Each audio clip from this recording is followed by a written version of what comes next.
So I finish this chapter, I go to YouTube, and then people are asking me to do a live reaction. I'm like, no. No, no, no, no, no, no. No. No. The whole point of doing a live reaction is to show people your face, your surprised, shocked face when you're reading or seeing something that is completely a what the fuck moment. So the reason why I couldn't do a live reaction is because I've been saying that this was going to happen since 2 weeks ago. Straight the fuck up. If you don't believe me, go back to my previous 2 reviews for the manga. He's going to bring back the previous Hokages. He's going to bring back the previous Hokages. What do you know? He brings back the previous fucking Hokages. So was I surprised? Hell to the no. Still epic as fuck though. Gotta say though, the Uzumaki symbol on the doorway in the beginning of the chapter did throw me off a bit. I was like, oh, they're gonna see some Uzumaki people? What was that? But then I saw the masks, alright? As soon as I saw the Demon Death Seal masks on the wall, I was like, okay. It's a done deal. It's a done deal. Prediction affirmed. But see, then I thought that was going to be a passageway. Because right after that, we see Team Taka, you know, walking around the village. And I'm like, is this the actual village? Or is this like this other dimension sort of thing? But no, it's the village. And then Sasuke does the exact same thing that Naruto did in the beginning of Shippuden, which is that he gets on the pole. And so what he does during that time on the pole is that he takes the time to think about things, you know, sort of like reflect on his plan of action, because what's about to happen is not some light shit. It's some very, very heavy shit, you know. If something could go wrong very easily, because if those 4 get out of control at any given time, they can each take turns raping Sasuke.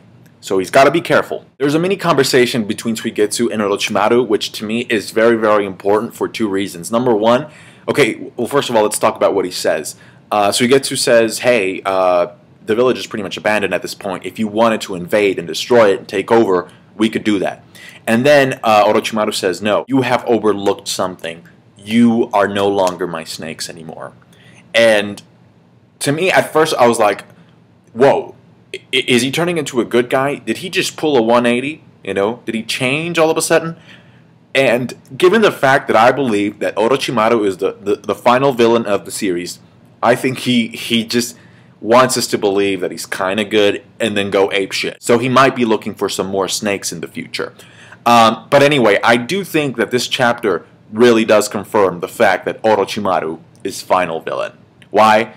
Hashirama Madara. Boom. Obito, don't even get me started. The biggest threat I would see right now would be the Jubi. But we got 4 Hokages in play. So I'm just saying, Hashirama and Madara. Just saying, Obito, whatever. Just whatever. After that, the dynamics are very simple. Orochimaru's going to get possessed. He's going to open up his stomach to liberate the 4 Hokages. And because he's acting as a sacrifice, he's going to get his arms back. Now, that part really didn't make a lot of sense to me. If it did to you, please explain it. It's like, if you act as a sacrifice, you get your body parts back? What the fuck? I just don't think it has anything to do with him being a sacrifice. I think it's more or less like the hands were trapped inside, and because he opened the stomach, he got them back. I don't think it has anything to do with Orochimaru specifically being the sacrifice. Of course, it being the Edo Tensei, they need a couple of sacrifices for it to work. And I thought this was very clever, a very clever device from Kishimoto, because Zetsu has been known to leave spores on people. So it turns out that Sasuke had 6 spores. What I found very interesting was the fact that out of the 6 Zetsus they have, they only end up using 5. 4 for the Hokages, and then the one Suigetsu has goes to Orochimaru. Well, Orochimaru uses it to get a new body. So, you know, he goes in there, and that's the body that he used. There's still Jugo Zetsu, the one that he's pinning down. I'm just saying, man, if you want to bring back Jiraiya, now's the time. It's now or never. It's now or never. If it doesn't happen right here, it's never going to happen. And Orochimaru's there, so you might as well. Lord Hokages. Yes, master.